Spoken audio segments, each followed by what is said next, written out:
Hello and welcome to the channel. So we are here again. Yes. My sister is still here, so while she's still here, I'm Yep. trying to, milk all the milk so much from her. We're going to be talking about the similarities and differences of Yes. things you can do in Nigeria and in England. On arriving here, in fact, anybody I come across, anybody I'm dealing with, whether they're even older than me, all I hear is, yes ma, thank you ma, Okay. yes ma, thank you ma. They want to give you something, they bow, they even cut, assist they the do like, giving hand oh to my the god, other. that was like, or that is still like a big thing for me. I struggle with it. Sometimes I actually tell them not to, like, don't even go all, kneeling down and cutting and doing all that for me. Just give it to me. Just give me the money, or just give me the whatever it is that you're giving me. But if you want to talk to me, I don't mind. Don't worry about adding more to it.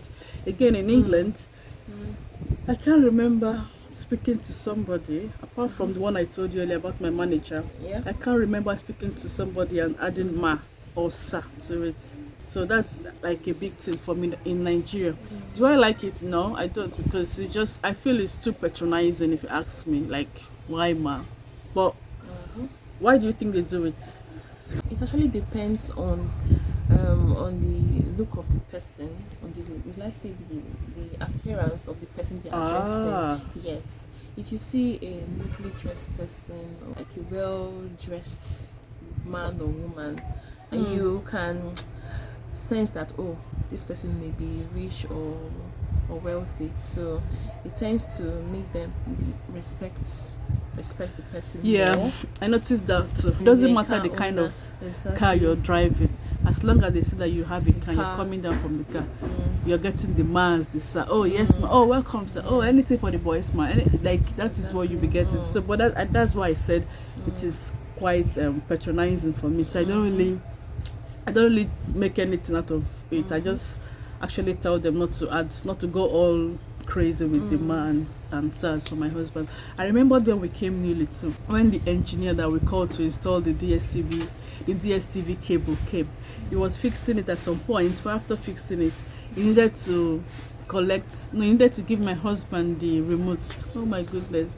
Yeah, he went like that, like this, and bowed. See, Azira. That was what he did. He did like this and bowed.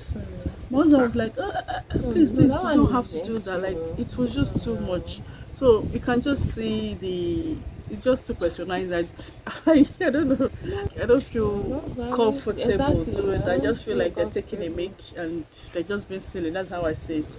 Sometimes some of them are doing it to actually show respect, but others you can see through them that no, this person is just doing it for maybe 1,000 or 2,000. Exactly. Yes, I was about to say yeah, that you yes, give all those extra, that you give to all them. those extra bending down and all, it's just for something. Yeah. In Nigeria here, I noticed for my children, they've asked that question when we're going out in the hold up. Like you see people hawking, you see people hawking all sorts on the road. It's nice because you don't have to stop and drive into a shop or store to get something. If there's hold up, no problem. As long as you are, supplying them with all the goodies on the road. So yeah. Another thing I've experienced in England is their cars. They are smaller cars, but they're expensive. Okay. But smaller cars like saloon cars and hatchback cars, like they are big. Some of them are big, but nothing like what you see here in Nigeria. Most cars here are four-wheel drives, like Jeep and Land Rovers and Lexus. They like four-wheel drive. I think it's because of the road. No, it's about some people buy those big cars to just show, maybe to improve their status in society. The bigger, the better. The bigger, the better, and the more respect you get, right, from Yeah. society. So it's not about our roads and all. It's just for status. Honestly. And for people that can actually afford it. So you know about these Yahoo guys buying cars and all, because they believe that okay, when they get these cars, their status in society tends to improve. People will see them as big boys. They don't hammer. Something like that. So it's not about our roots. It's about our roots. It's not. I know that's part of it, but what I was thinking, actually, the main reason I was thinking was the road. Because of the road, they need like a big car to be able to maneuver the bad roads. It's not. Okay. Okay. It's just a status for status. Okay. And maybe for just luxury or Yeah. or status. Oh, just to intimidate people. I want to intimidate your Your next. neighbor. Yes. Okay. I don't know if they're still doing it. Like in community schools, like in public schools, state schools, they don't hit, like they don't flog the children with cane, no corporal punishment. If you do anything, you have like a time out, or they call your parents and have a word with your parents, or they give you suspension, expel, they'll expel you.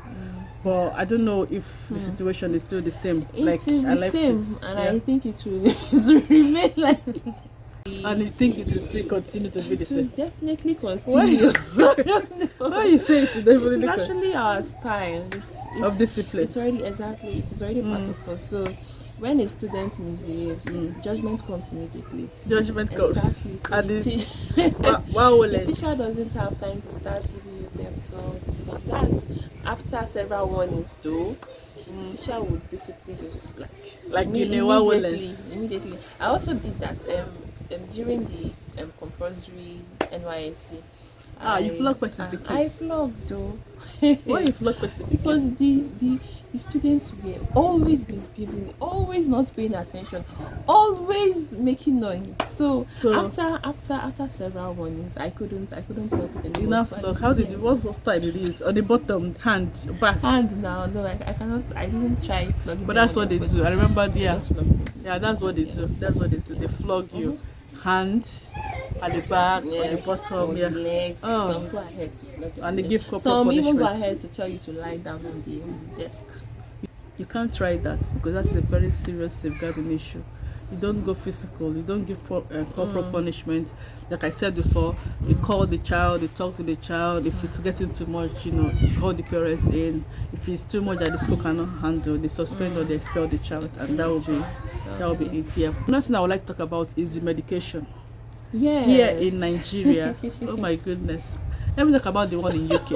UK, you can get paracetamol over the counter. You can get something like eye drop over the counter. Very limited things that you can get over the counter. But in But here in Nigeria, Nigeria, it's a direct opposite. yeah, Direct opposite. Like you can even go ahead as getting serious drugs,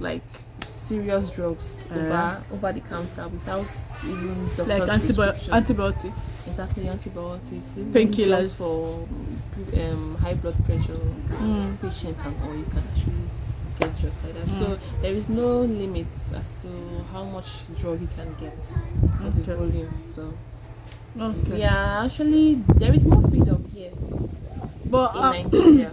I like it, but at the same time I don't like it. I like it because you don't really, if you are somebody that knows medicine, if you're like a chemist or a pharmacist that knows medicine, it's very handy. You just go over the counter, get it, and you go. You don't have to wait, go to the GP, wait for prescription and all the wait. You don't have to go through that. But the reason I don't like it again is because of the abuse. It Yes, can the be abuse, easily yes, abused, exactly. and which is what is happening. Tramadol, which is supposed to be a painkiller, is is now abused. And people are using it for the. I also want to ask, do you get medical advice from pharmacists over there, or it must be doctors? Depending. Sometimes if you go to get over-the-counter medication, your pharmacy can just advise you to take this one or take this brand or that one. Most times they'll ask you to see your GP. To answer your question, long and short, yes, but to an extent. Majority of the advice they will tell you to meet your GP, because before you even go to the pharmacy, most times you're coming from your GP. Okay. Then if you've not gone to your GP, it means you've gone to the pharmacy to get over-the-counter medication, which most times is plasters, paracetamol, this kind Nothing of like things. malaria drugs. that are Malaria? easy- No, we easy don't to have get malaria. here. And if you have if you Okay. get malaria in England, you isolate you. They will Wow. treat you as if you have COVID, HIV or Wow. COVID.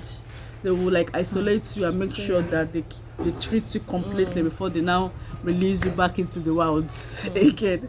Yeah. So anyway, this is what we have for you today. Okay, I hope you have enjoyed today's video. I'll see you again in my next video. Bye bye. Yeah. Bye.